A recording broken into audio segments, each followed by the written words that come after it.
మరి అదేవిధంగా వివిధ మండలాల నుండి వచ్చినటువంటి కాంగ్రెస్ శ్రేణులందరికీ కూడా నమస్కారం. మీకు అందరూ కూడా తెలుసు ఎన్నిక చాలా ముఖ్యమైనది. ఎందుకంటే మనం 2019లో ఎప్పుడైతే 18లో మనకు మళ్ళా సెకండ్ టైం టీఆర్ఎస్లో దాని తర్వాత జరిగినటువంటి ఎన్నికలు, మొట్టమొదటి ఎన్నికల్లో పెద్దలు జీవన్ రెడ్డి గారు గ్రాడ్యుయేట్ ఎన్నికలలో నిలబడడం జరిగింది. అప్పుడు మనం అందరం కూడా నిరాశ నిస్పృహతో ఉండే మరి ప్రజల తీర్పును గౌరవించాల్సింది కాబట్టి మరి కసిగా ఎట్టి పరిస్థితుల్లో పెద్దలు జీవన్ రెడ్డి గారిని అప్పుడు గ్రాడ్యుయేట్ కోటాలో గెలిపించాలని చెప్పి మన అందరం కూడా కష్టపడి మరి 40,000 మెజార్టీతో ఆ రోజు మనం గెలిపించడం జరిగింది. మరి ఇప్పుడైతే మండల గవర్నమెంట్ ఉంది, మన పేదవ నాయకుడు ముఖ్యమంత్రి రేవంత్ రెడ్డి గారు నడిపిస్తున్నటువంటి ఈ గవర్నమెంట్లో మరి ప్రభుత్వం అన్నదే ఉంది. గత 14 నెలల నుండి మనకు చేసినటువంటి సంక్షేమ పథకాలు కావచ్చు, అదేవిధంగా అభివృద్ధి పథకాలు కావచ్చు, మరి చాలా ఉన్నాయి. అంటే ఇప్పుడు మనకు ఇంకా ఇప్పుడు ఇది నిజంగా 14 నెలల తర్వాత ఒక ఓటర్ ద్వారా ఎన్నుకోబడే మొట్టమొదటి ఎన్నిక ఇది. గతంలో నామినేటెడ్ ఎమ్మెల్సీ పదవులు వచ్చినాయి, గవర్నర్ కోటాలో కొన్ని వచ్చినాయి, ఎమ్మెల్యే కోటాలో కొన్ని వచ్చినాయి. కానీ ఓటర్ ఎన్నుకునేటువంటి ఎన్నిక ఇది మొట్టమొదటి. మనం ఇంకా శాసనసభ్యులు మన ఎన్నికలు కాలేదు. అయితే అది కూడా ఈ ఓటర్ ఎవరు అంటే డిగ్రీ పాస్ అయ్యి మరి చదువుకున్న వ్యక్తి విద్యావంతుడు ఇంకా ఓటర్స్. కాబట్టి విద్యావంతుడి యొక్క నిర్ణయం ఈ ప్రభుత్వం 14 నెలల నుండి చేసినటువంటి పనుల మీద వాళ్ళ అభిప్రాయాన్ని తెలిపినట్టు ఉంటుంది. కాబట్టి మరి ఇది 100% మనం గెలవాల్సిన ఎన్నిక.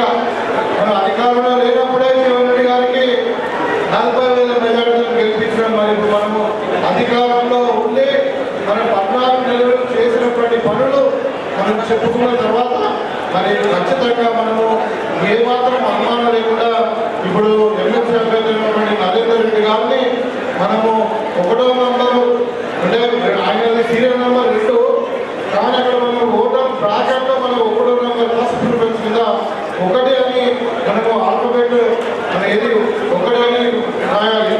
సో మనకి మొదటి ప్రాధాన్యత ఓటుతోనే మనము జీవన్ రెడ్డి గారి కంటే ఎక్కువ మెజార్టీతో మనం గెలిపించాల్సిన బాధ్యత ఉంది.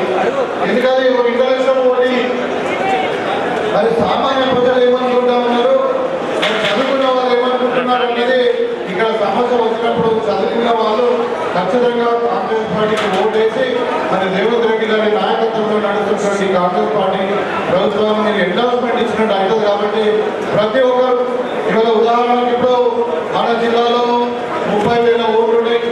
30,000లో మీకు అందరికీ కూడా చాలా మంది సీనియర్ నాయకులు అందరూ ఉన్నారు. గతంలో ఎన్నికల్లో పార్టిసిపేట్ చేసి మరి ఓట్లు వేసిన వారు ఉన్నారు, వేయించిన వారు ఉన్నారు.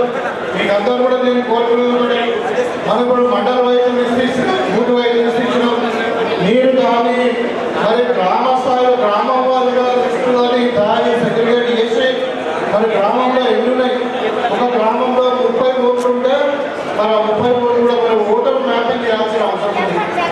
మన కాంగ్రెస్ పార్టీకి ఓటేసే వాళ్ళు ఎంతమంది ఉన్నారు, మరి బీజేపీకి ఓటేసే వాళ్ళు ఎంతమంది ఉన్నారు, మిగతా వాళ్ళు న్యూట్రల్ ఓటర్స్ ఎంతమంది ఉన్నారు అన్నది మనం మొత్తం కూడా ఒక ఓటర్ మ్యాపింగ్ చేసుకొని మరి వాళ్ళ ఓటర్స్ కూడా మరి ఎక్కడ ఉన్నారు వాళ్ళు ఇలా ఆధార్ అడ్రస్ మీద మనం ఓటర్ ఎన్రోల్మెంట్ జరిగింది. ఫలానా గ్రామంలో ఆధార్ అడ్రస్ ఉంది కాబట్టి మా దగ్గర బోర్డు ఎగ్జామ్ తీసుకుంటే నిజామాబాద్ బోర్డులో వాళ్ళ అడ్రస్ ఉంది, house address, Aadhaar address, voter లిస్టులో ఆ పేరు వచ్చింది. వాళ్ళకి ఫోన్ చేస్తే వాళ్ళు కొంతమంది హైదరాబాద్లో ఉన్నారు.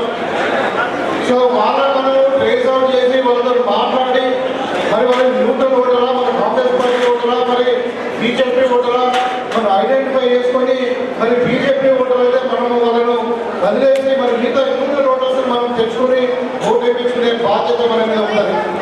అందుకని మా దగ్గర మేము ఏం చేస్తున్నామంటే ప్రతి విలేజ్లో సెగ్రిగేట్ చేసి మండలాలు ఒక 10 మందితో ఒక టీం చేసాం. దగ్గర అంటే 50 ఓట్లకు ఒక ఇన్ఛార్జ్ లాగా ఉంటాడు. ఆయన ఈ 50 ఓట్లను కన్సల్ట్ చేసి వాళ్ళంతా టీం ద్వారా సస్పెండ్ చేసి వాళ్ళంతా ఓటర్ కాపీ చేసి మనం ఎన్నికల రోజు ఆయన హైదరాబాద్లో ఉండాలి, అవసరం ఉంటే ముంబైలో ఉండాలి, లేకుంటే ఇంకో రాష్ట్రంలో ఉండాలి, ఎక్కడైనా ఉండాలి.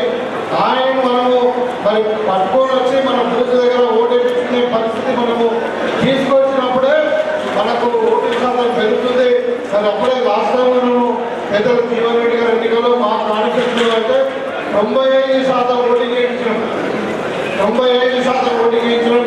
ఆ ఉన్న మిగిలిన 4% కూడా చాలా మంది వాళ్ళు వేరే కారణాల వల్ల పెళ్లి చేయడం వల్ల, లేకుంటే ఇంకేదో వల్ల ఆరోగ్యం బాగాలేకపోవడం, లేకుంటే రాని పరిస్థితుల్లో ఉండడం వల్ల అయింది. కానీ 100% అన్ని ఓటర్స్ అందరినీ మనము బేసౌట్ చేసి ఓటర్ మార్పు చేసి మనం ఓటింగ్ వేయించుకునే బాధ్యత మన మీద ఉంది.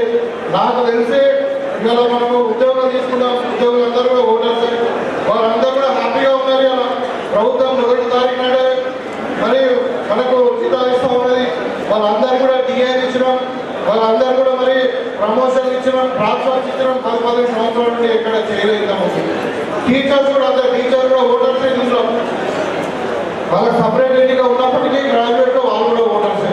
వాళ్ళు కూడా టీచర్లు కూడా మనం 13,000 మంది టీచర్స్ మనం అపాయింట్ చేసినాం.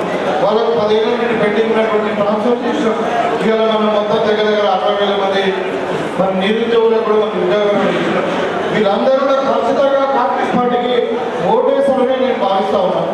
ఇవాళ మనం బీసీ కులగణన చేసినాం, అదేవిధంగా ఎస్సీ కేటగరైజేషన్ చేసినాం. అంటే మనం చేసిన పనులు కొన్ని చరిత్రలో నిలిచిపోయే విధంగా ఉన్నాయి. కాబట్టి వాళ్ళు ఖచ్చితంగా కాంగ్రెస్ పార్టీకి ఓటు వేస్తారు, అత్యధిక మెజారిటీతో మన క్యాండిడేట్ గెలుస్తాడు అని చెప్పి నేను భావిస్తా ఉన్నాను. అయితే ఈ ఆర్గనైజేషన్ లాంటిది ఉండదు. మన ఓటర్ను పోలింగ్ బూత్ వరకు తీసుకొచ్చే బాధ్యత మన మీద ఉంటుంది. కాబట్టి మీరందరూ కూడా దయచేసి ఇక్కడ ఉన్న వాళ్ళందరూ కూడా మరి అంటే ఒక స్థాయి వ్యక్తిగా ఉన్నారు. కాబట్టి మీరు మనకి ఇప్పుడు ఇలా 19వ తారీఖు, మనకి 27వ తారీఖు ఎన్నిక ఒక వారం రోజులు ఉంది. మీ పనులు కూడా ఎక్కువ కూడా, నాకు పనులు కూడా ఎక్కువ. ఈ అగ్రికల్చర్ వ్యవసాయ పనులు కానీ చాలా మందికి ఇప్పుడు లేవు, కలుపులు అయిపోయినాయి. పంట పొలాలు అన్ని కూడా ఏదో కరెంట్ వేసుకుని పొలం కాల్చుకుని తప్ప మరి మిగతా టైంలో ఫ్రీగా ఉన్నారు, ఎక్కువ పనులు లేవు ఇప్పుడు. కాబట్టి దయచేసి మీకు అందరూ కూడా నేను కోరుకునేది ఒకటే, ఒక వారం రోజులు ఎన్నికల కూడా మనకు టైం ఇచ్చి మన క్యాండిడేట్ గెలిపించుకుంటే దీన్ని మనకు రాబోయే వాళ్ళకు ఈ ఏది మన ఎస్ఎస్సి తర్వాత ఇంటర్మీడియట్ ఎగ్జామ్స్ తర్వాత మనం రిజర్వేషన్స్ ఖరారు చేసుకుపోతున్నాం. మనం లోకల్ బాడీ ఎలక్షన్ కూడా వస్తాయి.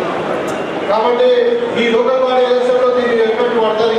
మనం జడ్పీటీసీలో నిలబడ్డా, మరి మున్సిపల్ కార్పొరేషన్ నిలబడ్డా, మండల పరిషత్ నిలబడ్డా కానీ, గ్రామ పంచాయతీ నిలబడ్డా కానీ ఈ లోకల్ బాడీలో మనకు ఒక పాజిటివ్ వేవ్ వచ్చే అవకాశం ఉంది. కాబట్టి దీన్ని మా ఎన్నిక కాదు అని కానీ, మన ఓటర్స్ మనకు కాదు అని కానీ ఎట్టి పరిస్థితుల్లో మీరు నిర్లక్ష్యం చేయకుండా మరి ఖచ్చితంగా మీరందరూ ఒక వారం రోజులు మీరు ఈ ప్రక్రియలో ఇన్వాల్వ్ అయ్యి మన క్యాండిడేట్ అయినటువంటి నరేందర్ రెడ్డి గారిని అనేది రెండో నంబర్ సీరియల్లో మరి ఆయనకు మొదటి ప్రాధాన్యత ఓటేసి మనం భారీ మెజారిటీ అంటే మనకు జీవన్ రెడ్డి గారి కంటే ఎక్కువ మన మెజారిటీ మనం ఇప్పించి మనం గెలిపించుకున్నట్టయితే దీని ద్వారా మనకు ఒక అంటే మంచి పాజిటివ్ ఒక మ్యాండేట్ ఇచ్చినట్టు ఉంటుంది.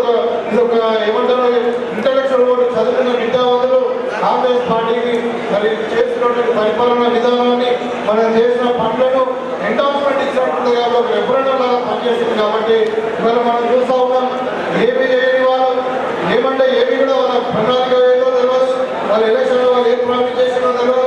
మరి అలాంటి వాళ్ళు కూడా ఇవాళ విమర్శిస్తూ ఉన్నారు. ప్రతిదాన్ని మనం ఏదో బీసీ కులగలని విమర్శిస్తూ ఉన్నారు, ఎస్సీ కేటగరైజేషన్ విమర్శిస్తూ ఉన్నారు. ప్రతి దాన్ని వాళ్ళు విమర్శించి గవర్నమెంట్ను మరి బదనాలు చేసి మన నాయకుడిని మన పార్టీని ఏదో చిన్న చేయాలని ప్రజలలో అని చేస్తూ ఉన్నారు.